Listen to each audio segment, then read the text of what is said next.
నువ్వు నా ఇంటికి వచ్చి నా దాసుని ముట్టే అంత అర్హత యోగ్యత నాకు లేదు.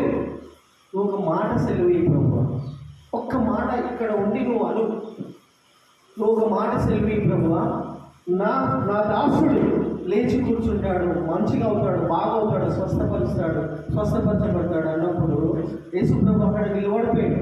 హల్లెలూయా. ఆగిపోయి ఏమంటున్నాడు తెలుసా? చదువుమా. యేసు ప్రభు ఆ మాట విని ఆశ్చర్యపడి వెంట వచ్చిన వారిని అందరినీ చూచి, ఇశ్రాయేలీలో ఎవరికైనాను నేను ఇంత విశ్వాసం ఉన్నట్లు చూడలేదని నిశ్చయముగా నీతో చెప్తున్నాను. ఇంకొక సువార్తలో ఇంత గొప్ప విశ్వాసము నేను ఇశ్రాయేల్ ప్రజల్లో కూడా చూడలేదంటాడు. హల్లెలూయా. ఇంత గొప్ప విశ్వాసము ఇశ్రాయేల్ ప్రజలు అంటే ఏంటి? ఆషామాషియా? యేసు ఈ మాటలు విని అతని గురించి ఆశ్చర్యపడి తిరిగి ఇశ్రాయేల్లో కూడా నేను ఇంత గొప్ప విశ్వాసము చూడలేదని మీతో చెప్పుచున్నాను. హల్లెలూయా. ప్రియమైన వారలారా, ఏమంటున్నాడు యేసు ప్రభు? ఇంత గొప్ప విశ్వాసము ఏ ఇశ్రాయేల్ ప్రజల్లో కూడా నేను చూడలేదంటుంది. ఇశ్రాయేల్ ప్రజలు అంటే ఏంటి? ధర్మశాస్త్రం తెలిసిన వాళ్ళు, మొత్తం పాత నిబంధన మొత్తం కంఠస్థం చేసినటువంటి వాళ్ళు, ధర్మాన్ని నడిపిస్తున్నటువంటి వాళ్ళు, దేవుని మహిమపరుస్తున్నటువంటి వాళ్ళలో కూడా దేవుని పిల్లలు, వాళ్ళు దేవుని చేత ఏర్పాటు చేయబడిన దేవుని సంతతి అయినటువంటి దేవుని సొత్తు అయినటువంటి వాళ్ళని పట్టుకొని ఏమంటాడు తెలుసా యేసు ప్రభు? ఈ యొక్క అన్యుల్ని పట్టుకొని, ఆ శతాధిపతి ఎవరు? అన్యుడు, ఎన్నికలైనటువంటి వాడు, అతన్ని పట్టుకొని, అతని విశ్వాసాన్ని పట్టుకొని ఇశ్రాయేల్ ప్రజలలో కూడా నేను ఇంత గొప్ప విశ్వాసం చూడలే అంటాడు. హల్లెలూయా. హల్లెలూయా. అర్థమవుతుందా? ఇశ్రాయేల్ ప్రజల్లో కూడా ఇంత గొప్ప విశ్వాసము నేను చూడలేదు అంటాడు. అంటే తన పిల్లల్ని కూడా పక్కకు పట్టేస్తుండు దేవుడు. అంటే విశ్వాసంలో ఎంత గొప్ప శక్తి ఉన్నది చూడండి. విశ్వాసంలో ఎంత గొప్ప కార్యం ఉన్నదో అర్థం చేసుకోండి.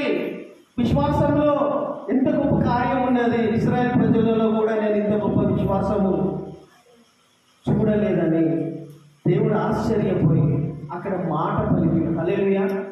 మాట పలికిండు. మాట చొప్పున వాడు లేచి కూర్చున్నాడు. ఆ దాసుడు లేచి కూర్చున్నాడు. ఇంకొక చోట చూస్తూ ఉన్నట్టయితే అతడు వాక్యంలో రాయబడినట్టుగా ఏమున్నదంటే పై వచనాలలో చూస్తే ఆ శతాధిపతి యేసు ప్రభు గురించి విన్నాడంట. వింటున్నారా మీరు? యేసు ప్రభు గురించి విని యేసు ప్రభు దగ్గరికి వెళ్ళిండట. హల్లెలూయా. ఏమని విన్నాడు యేసు ప్రభు గురించి? అసలు యేసు ప్రభు ఇంత గొప్ప కార్యాలు చేశాడని ఆ శతాధిపతికి ఎట్లా తెలుసు? వాక్యంలో రాయబడి ఉన్నది. శతాధిపతి కోసము వినెను, ఆయన యేసుని గురించి వినెను. యేసుని గురించి శతాధిపతి విన్నాడు. చాలు. శతాధిపతి యేసుని గురించి విని ఆయన వచ్చి నా దాసుని స్వస్థపరచవలెనని, చూడండి, శతాధిపతి యేసు ప్రభు గురించి విన్నాడు. హల్లెలూయా. మీరు యేసు ప్రభు గురించి ఏం విన్నారు? మీకు ఏం తెలుసు అసలు యేసు ప్రభు గురించి? ఏం తెలుసు మనకి యేసు ప్రభు గురించి? ఏం విన్నావు ఇప్పటి వరకు? నీ పుట్టినప్పటి నుండి ఇప్పటి వరకు, నీ బుద్ధి ఎరిగినప్పటి నుండి ఇప్పటి వరకు యేసు ప్రభు గురించి ఏం విన్నావు? ఏం తెలుసు నీకు యేసు ప్రభు గురించి? ఏమన్నా తెలుసా? మా తాత ముత్తాతల నుండి క్రైస్తవులం కాబట్టి మేము కూడా క్రైస్తవులమని గర్వంతో ఉండిపోతున్నావా? ఏమన్నా తెలుసా యేసు ప్రభు గురించి నీకు? తెలుసా నీకు? శతాధిపతి తెలుసుకున్నాడు, యేసు ప్రభు గురించి విన్నాడు. ఏమని విన్నాడు? అంటే యేసు ప్రభు చనిపోయిన వాళ్ళకు జీవంలోకి తీసుకొస్తాడు, అద్భుతాలు చేస్తాడు, దయ్యాలను వెళ్ళగొడతాడు, మహా అద్భుతమైనటువంటి కార్యాలు చేస్తాడు అని విన్నాడు. ఎట్లా విన్నాడంటే ఒకసారి ఏం జరిగినదంటే ఏమేమి విన్నాడు అని అంటే శతాధిపతి ఒక స్త్రీ మహారాణి కోటీశ్వరురాలు, తన దగ్గర ఏం తక్కువ లేదు, తన బాడీలో తన దేహంలో ఒక భయంకరమైన రోగం వచ్చేసింది. తన శరీరంలో నుండి రక్తం వెళ్ళిపోయేటువంటి రోగం వచ్చినప్పుడు ఆ రోగం అనేది తగ్గడం లేదు. ఇది విన్నాడు. శతాధిపతి విన్నాడు. ఏమని విన్నాడంటే ఆ రోగం అనేది తగ్గడం లేదు, లక్షలు ఖర్చు పెడుతున్నది. స్పెషలిస్ట్ డాక్టర్ల దగ్గరికి వెళ్ళింది. వాక్యంలో రాయబడి ఉంది, సమయం లేదు కాబట్టి మీకు అర్థమయ్యే రీతిలో చెప్తున్నా. లక్షలు ఖర్చు పెట్టింది. ప్రతి స్పెషలిస్ట్ డాక్టర్ దగ్గరికి వెళ్ళింది. अगर स्पेशलिस्ट डॉक्टर वो अच्छा देखते कहते, अच्छा करते कहते, जाओ बोलते कि कार डाल लेंगे, पैसे डाल लेंगे, गए बता लिए पैसे पूरे डॉक्टरों के पास जाके फीस बनते लाखों रुपए करोड़ों रुपए भी पूरे वेस्ट हो गए. पूरा हनुमकोंडा, वरंगल, काजूपेट, गनपुर पूरा हैदराबाद तक चले गए वो अच्छा होने के लिए. पैसे पूरे हो गए, पैसे लगने ही नहीं. లాస్ట్ ఎక్కడికి వచ్చిందంటే అంత ట్రీట్మెంట్ తీసుకున్న ఆమె రోగం తగ్గాలి కదా, కొంచెమన్నా తగ్గాలి కదా. వాక్యంలో ఏమని రాయబడింది తెలుసా? ఆమె రోగం ఇంకా ఎక్కువైపోయిందంట, అంత ఖర్చు పెట్టుకున్నాక కూడా. లాస్ట్కు వాళ్ళ ఇంట్లో ఉన్న వాళ్ళు కూడా ఆమెను చీకొట్టేసి, బహుశా ఇట్లా అనుకుంటే ఈ దరిద్రురాలు ఎంత ఘోరమైన పాపం చేసిందో, ఎన్ని పైసలు ఖర్చు పెట్టినా దీనికి మంచిగా అయితే లేదు, రోగం ఎక్కువనే అవుతుంది కానీ తగ్గుతలేదని ఇంటికి వెళ్ళి తీసుకుపోయి చౌరస్తా మీద పడేసిండ్రట. ఒక రోగము నీకు తగ్గుతలేదు, బాగవుతలేదు, ఎన్ని ప్రార్థనలు చేస్తున్నా, ఎంత పెద్ద డాక్టర్ దగ్గరికి వెళ్ళినా నీకు మంచిగా అయితే లేదంటే వేరే వాళ్ళు ఏమనుకుంటారు? వీడు ఏ పాపం చేసిండో ఇంత భయంకరమైన రోగాన్ని అనుభవిస్తున్నాడు అని అనుకుని వాళ్ళ ఇంట్లో వాళ్ళు కూడా ఆమెను తీసుకెళ్ళి ఒక చౌరస్తా మీద, ఫుట్పాత్ మీద పడేసినప్పుడు ఆమె నడవలేని పరిస్థితి, లక్షలు కోట్లు పేరు ప్రఖ్యాతలు అన్నీ కూడా మట్టి కలిసిపోయినాయి. ఆమె రోడ్డు మీద తీసుకుపోయి పడేసినప్పుడు వాళ్ళ ఇంట్లోనే తీసుకెళ్ళి పడేసినప్పుడు ఏం జరిగిందంటే అక్కడి నుండి యేసుప్రభు వెళ్తూ ఉన్నాడు. హల్లెలూయా.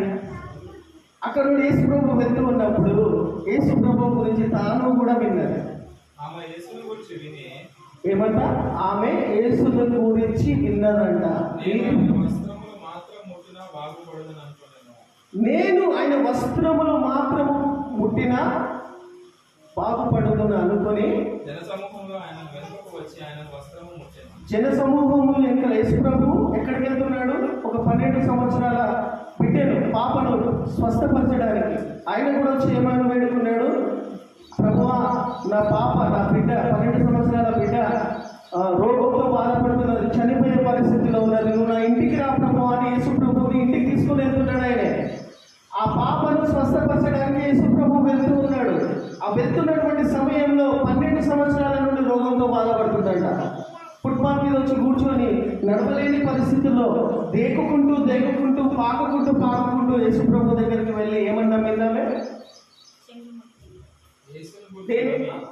యేసుని గురించి విని ఆయన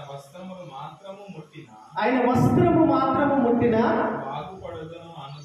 అనుకుని జనసమూహంలో ఆయన వెనుకకు వెళ్ళి ఆయన వస్త్రమును ముట్టుకుంది. క్యాకర్యను కూర్చునే కదా నమ్మింది. ఇక ఏమున్నది ఆమె దగ్గర? అందరు డాక్టర్ల దగ్గరికి వెళ్ళిపోయాడు, ఇంట్లో కూడా చీకొట్టేసిండు. ఏమున్నది? అక్కడికి యేసుప్రభు ఉన్నాడు. యేసుప్రభు ఏం లేదు ఆమె దగ్గర, యేసుప్రభు ఉన్నాడు. హల్లెలూయా. యేసుప్రభు దగ్గరికి వెళ్ళి ఒక విశ్వాసం వచ్చింది. నేను వెళ్ళి ఆయన బట్టలు ముట్టుకుంటే చాలా ఉన్నాను.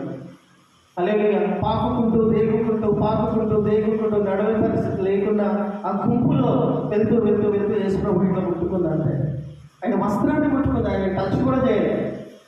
టచ్ చేసిన వెంటనే నిలబడిపోయింది యేసుప్రభు. హల్లెలూయా. ఆయన 12 సంవత్సరాల పాపను స్వస్థపరచడానికి వెళ్తున్న యేసుప్రభు ఆ గుంపులో ఆయన టచ్ చేసిన వెంటనే ఆగిపోయింది. యేసుప్రభు తెలుసు ఆమె వస్తుందని, కానీ ఆగిపోయిన ఉంది వాక్యంలో. హల్లెలూయా. ఈమె టచ్ చేసింది, ఆయన నిలబడ్డాడు. ఆగిపోయి ఏమంటాడు తెలుసా? హూ టచ్డ్ మీ అంటున్నాడు, నన్ను ముట్టింది ఎవరు అని అంటున్నాడు. శిష్యులు అంటున్నారు, ప్రభా ఇంత గుంపులో, ఇంత పబ్లిక్లో నేను ఎవరు ముట్టుకున్నారని అంటున్నావు, ఏంది ప్రభు అని అంటే, నా లోపల నుండి ప్రభావము బయటికి వెళ్ళిపోతున్నది, నన్ను ముట్టుకున్నది ఎవరు అని అంటున్నారు. ఎందుకు మరి చూసేసరికి యేసుప్రభు పాదాల దగ్గర పడిపోయి ఉన్నదా, వణుకుతున్నది, మాట్లాడడానికి కూడా ధైర్యం చేస్తలేదు. వెంటనే అని ఉన్నది. వాక్యం చదవండి. అప్పుడు ఆ స్త్రీ భయపడి పలుకు వచ్చి ఆయన ఎదుట సాగిలపడి చూశావా? ఇంకొక చాప్టర్స్ లో, ఇంకొక సువార్తలో వెంటనే తన రక్తస్రావం అనే భయంకరమైన రోగము, ఏ డాక్టర్ దగ్గరికి వెళ్ళినా బాగు కాని రోగము, వెంటనే రక్తస్రావం అనే రోగము ఆగిపోయిందంట. హల్లెలూయా! చప్పట్లు పెట్టి దేవుని మహిమపరుస్తావా? హల్లెలూయా! వెంటనే ఆగిపోయిండు. తన లోపటి ప్రభావం బయటికి వెళ్ళిపోయి ఆయన స్వస్థపరచబడ్డది. హల్లెలూయా! యేసు ప్రభు ఇప్పుడు కూడా పరలోకంలో ఏ పని మీద ఉన్నా కానీ కూడా ఆ నొప్పి, ఆ బాధ, నా సంఘం అభివృద్ధి జరగలేదు ప్రభు, నా సంఘము విస్తరించబడలేదు ప్రభు, నేనేం చేయాలి ప్రభు, లేకపోతే నా రోగం బాగైతలేదు ప్రభు, నేనేం చేయాలి ప్రభు అని విశ్వాసం పరలోకంలో ఇప్పుడు కూడా యేసు ప్రభు ఏ పని మీద ఉన్నా కానీ కూడా ఆ స్త్రీకి ఉన్న నొప్పి, బాధ, విశ్వాసం నీకుంటే ఆయన ఆగిపోతాడు అక్కడ. హల్లెలూయా! తొంగి చూస్తాడే. ఉదాహరణ చెప్తున్న ప్రియమైన వారు, ఆయన ఏ పని మీద నన్ను యేసు ప్రభు ఏ టైంలోనైనా, ఏ పరిస్థితుల్లోనైనా నీకు ఆ స్త్రీకి ఉన్నటువంటి విశ్వాసము నీకు నాకు ఉంటే ఆగిపోతాడు. నీ విశ్వాసము ఆయనలో ఉన్న ప్రభావాన్ని బయటకు తీసుకొని వస్తాడు. హల్లెలూయా! విశ్వాసములో అంత గొప్ప శక్తి ఉన్నది. విశ్వాసంలో అంత గొప్ప శక్తి ఉన్నది. ఉపవాసాలు కానీ ఇంకేమో కానీ దాంట్లో లేదు. నిన్ను నువ్వు నీతిమంతులు అని చూపించుకోవడానికి వారాలు, 10 రోజులు, 40 రోజులు నో యూస్ ఉండొద్దని అంటలేదు. బట్ విశ్వాసంలో అంత గొప్ప పవర్ ఉన్నది ప్రియమైన వారులారా. వెంటనే యేసు ప్రభు ఆమెను చూసి, అమ్మా నీ విశ్వాసము గొప్పది అన్నాడు. హల్లెలూయా! నీ విశ్వాసము గొప్పది. హల్లెలూయా! నీ విశ్వాసము గొప్పది అని చెప్తూ ఉండగానే అక్కడ ఉంటున్నటువంటి అధికారులు, అక్కడ ఉంటున్నటువంటి ఏ పని మీద వెళ్తుండే యేసు ప్రభు? ఏ పని మీద వెళ్తుండు? ఒక పాపను స్వస్థపరచడానికి వెళ్తున్నాడు. కొంతమంది ఆయన దగ్గరికి వచ్చి, ప్రభువుని డిస్టర్బ్ చేయకండి, ఏ పాప దగ్గరికి అయితే ఆయన స్వస్థపరచడానికి వెళ్తున్నాడో ఆమె చచ్చిపోయిందని చెప్పేస్తాడు. అర్థమవుతుందా? చనిపోయింది, ఆయన ఇబ్బంది పెట్టడం, ఆయన డిస్టర్బ్ చేయకు అని చెప్పినప్పుడు యేసు ప్రభు కదా, యేసు ప్రభు ఏమంటాడు? అందుకు వారు ఆయనను అపహసించిరి. అయితే ఏంటంటే యేసు ప్రభు ఇక్కడ ఏం చెప్తుండంటే, నీది ఏదైనా కేసు దేవుడు తీసుకున్నానుకో, నువ్వు ఇన్ని రోజుల నుండి చేసుకుంటే ప్రార్థనలో అనేది ఆయన సన్నిధిలో ఉన్నాయా లేదా? ఏదైనా విషయము ఆయన చేతిలో తీసుకున్నాడు అనుకో, ఆయన తీసుకున్నాడు. 12 సంవత్సరాల స్త్రీ పాపను ముట్టుకోవడానికి, స్వస్థపరచడానికి ఆ కేసుని ఆయన తీసుకున్నాడు, ఆ సమస్యని ఆయన తీసుకున్నాడు. కానీ ఆయన నిలబడి ఉంటూ ఆ స్త్రీతో మాట్లాడుతూ ఉండగానే, రక్తస్రావం కలిగిన స్త్రీతో మాట్లాడుతూ ఉండగానే చచ్చిపోయిందా పాప అనగానే యేసు ప్రభు తిరిగి వెళ్ళిపోయాడు. అరే हो गया रे केस खत्म, दुकान बंद, केस हो गया, मर जाने वाले को क्या करते थे बोल के पीछे चले गया क्या करा यीशु मसीह? భయపడదు ఏమన్నాడు? లోపలికి పోయి భయపడా,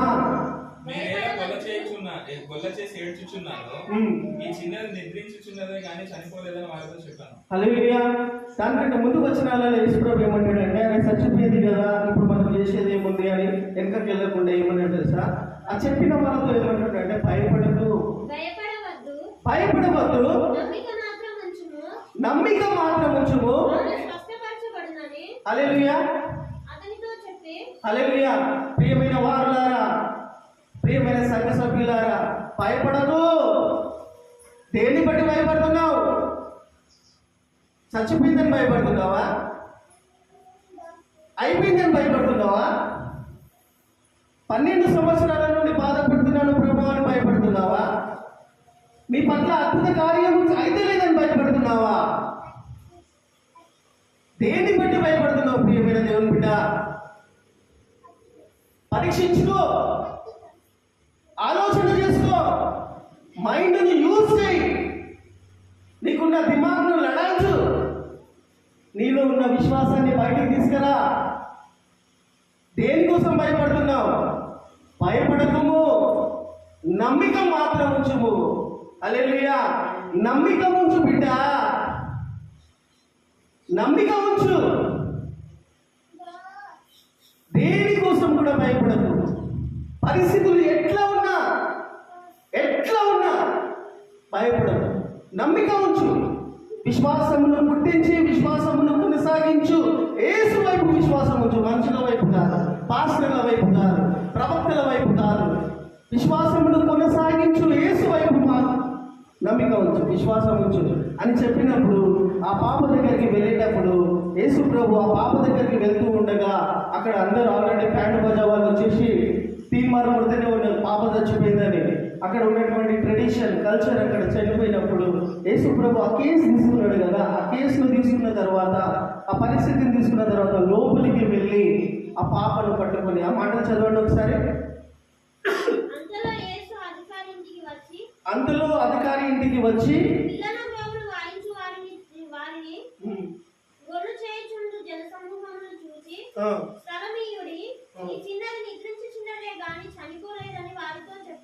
ఏమంటుండు? చచ్చిపోయిన పాపను పట్టుకొని ఏమంటుండో యేసు ప్రభు, ఈ చిన్నది నిద్రించుచున్నదే గాని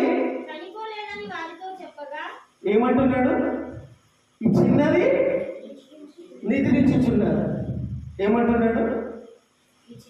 చచ్చిపోయిన ఆమెను పట్టుకొని ఏమంటున్నాడు? దేవుని దృష్టికి మనుషుల దృష్టికి ఆమె చచ్చిపోయింది, ఆమె డిస్టర్బ్ చేయొద్దు అంటున్నారు. కానీ దేవుడు ఏమంటున్నాడు? చచ్చిపోయిన ఆమెను పట్టుకొని నిద్రించుచున్నది. She is in deep sleep. సోజారియోలో నైమర్నియోలో హల్లెలూయా. చచ్చిపోయిన ఆమెను పట్టుకొని నిద్రించుచున్నారని చెప్తున్నాడు. మన దృష్టికి చచ్చిపోయింది, పరిస్థితి అయిపోయింది, హోగయా కేల్కతం పూరా హోగయా. కానీ దేవుని దృష్టికి ఈమె చచ్చిపోయింది, నిద్రించుచున్నది కానీ చనిపోలేదు అని చెప్తూ ఏమన్నాడు? వారితో చెప్పగా ఏమంటున్నారంట?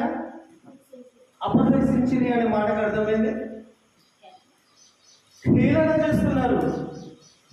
చనిపోయిన పరిస్థితిని నువ్వు పట్టుకొని నా దేవుడు అద్భుతం చేస్తాడు, నా దేవుడు అద్భుత కార్యం చేస్తాడు, నా దేవుడు బాగు చేస్తాడు, నేను నమ్ముకున్న దేవుడు జీవం కలిగిన దేవుడు, మృతులను కూడా జీవంలోకి తీసుకొచ్చే దేవుడు అని నువ్వు మాట్లాడుకుంటూ అక్కడ కూర్చుంటే చుట్టుపక్కల అందరూ ఏం చేస్తున్నారు? మజాక్ చేస్తున్నారు.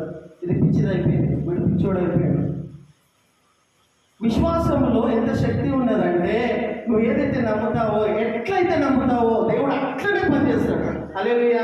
ఎట్లా నమ్ముతే కొత్త నిబంధనలో ఒక ఆమె వచ్చి అన్నది, ప్రభువా కొన్ని సందర్భాలు ఉన్నాయి, కొన్ని ఉపమానాలు ఉన్నాయి, సమయం లేదు కాబట్టి ఇంకొక చోట అంటాడు యేసు ప్రభుల వారు. ఏమంటాడంటే నీకు ఆవగింత విశ్వాసం ఉంటే చాలు అంటాడు. ఇంత విశ్వాసం నేను చేస్తానని ఇంత విశ్వాసం ఉంటే చాలు అంటాడు. హల్లెలూయా. ఇంత విశ్వాసం ఉంటే చాలు అంటాడు. ఆవగించేంత విశ్వాసం ఉంటే ఈ కమ్మలి చెట్టు వెళ్ళి సముద్రంలో పడు అంటే వేర్లతో పడేస్తుందంట. ఆ గుట్టను చూసి ఆ కొండను చూసి సముద్రంలో పడు అని అంటే ఆ గుట్టలాంటి సమస్యలు, ఆ పెద్ద పెద్ద సమస్యలు నా దేవుడు చూసుకుంటాడు, నా దేవుడు కార్యం చేస్తాడు అని రుడిగా అబ్రహాము కంటే ఎక్కువగా నమ్మినట్టయితే, ఆవగించేంత విశ్వాసం ఉంటే it will be possible for you. Everything is possible to you. Everything everything everything. కోల్పోయినవి అన్నీ కూడా ఆయన తీసుకొచ్చిస్తాడు నీకు. నువ్వు పోగొట్టుకునే అన్నీ కూడా నీకు తీసుకొచ్చిస్తాడు. ఎప్పుడు అంటే నువ్వు విశ్వాసం వచ్చినప్పుడు. హల్లెలూయా. నువ్వు నమ్మినప్పుడు నీ పరిమాణం ఎట్లా ఉన్నది, నీ విశ్వాసం మెజర్మెంట్ ఎట్లుందో నువ్వు పరీక్షించుకో దేవుడు బిడ్డ. హల్లెలూయా. నువ్వు పరీక్షించుకో, నీ విశ్వాసం గొప్పగా ఉన్నదా, ఆవగించున్నదా? అల్ప విశ్వాసులారా అంటాడు ఒక చోట. హల్లెలూయా. అల్ప విశ్వాసులారా అనే మాటకు అర్థమేమీ ఉన్నది? యేసు ప్రభు పడవలో వెళ్తున్నప్పుడు శిష్యులతో పాటు ఆ ధోనిలో ఆ పడవలో కొంచెం రెస్ట్ తీసుకుంటున్నటువంటి సమయంలో సముద్రము అవన్నీ కూడా వచ్చినప్పుడు శిష్యులు భయపడి యేసు ప్రభువును లేపుతారు. ప్రభువా మనం నశించిపోతున్నాం, సముద్రంలో తుఫాను ఇలా వస్తున్నది అన్నప్పుడు యేసు ప్రభు లేచి నిలబడి సముద్రాన్ని గద్దించిన తర్వాత ఏమంటాడు? ఎంతవరకు నియమడి ఉండాలి? మేము ఎంతవరకు నియమడి ఉండాలి? ఎప్పటి వరకు నేను సహించాలి? ఓ అల్ప విశ్వాసులారా. అల్ప విశ్వాసం అంటే వాక్యం విన్న వెంటనే నమ్ముతారు వాక్యాన్ని. బయటికి వెళ్ళగానే పరిస్థితులను చూసి, నీకున్న బలహీనతలు కావచ్చు ఏమైనా చూసి, ఆ వాక్యం చూసి నమ్మిన వాక్యాన్ని మర్చిపోతారు. వాళ్ళని ఏమని పిలుస్తుడు? 50-50 విశ్వాసం. అల్ప విశ్వాసం ఉంటుంది నీకు, నాకు అల్ప విశ్వాసం ఉంది. ఇది అవుతుందా? కాబట్టి అల్ప విశ్వాసుల గురించి మాట్లాడుతున్నాడు యేసు ప్రభు. గొప్ప విశ్వాసం బట్టి ఇజ్రాయెల్లో కూడా ఇంత గొప్ప విశ్వాసం లేదు, ఈ అన్యులకు ఉన్నటువంటి విశ్వాసం ఇజ్రాయెల్ ప్రజలకు కూడా లేదంటున్నారు. కాబట్టి ప్రియమైన వారాల అల్ప విశ్వాసము నీకు ఉన్నదా? అయితే చూడండి, ఒకసారి చివరిగా రోమీయులకు రాసిన పత్రిక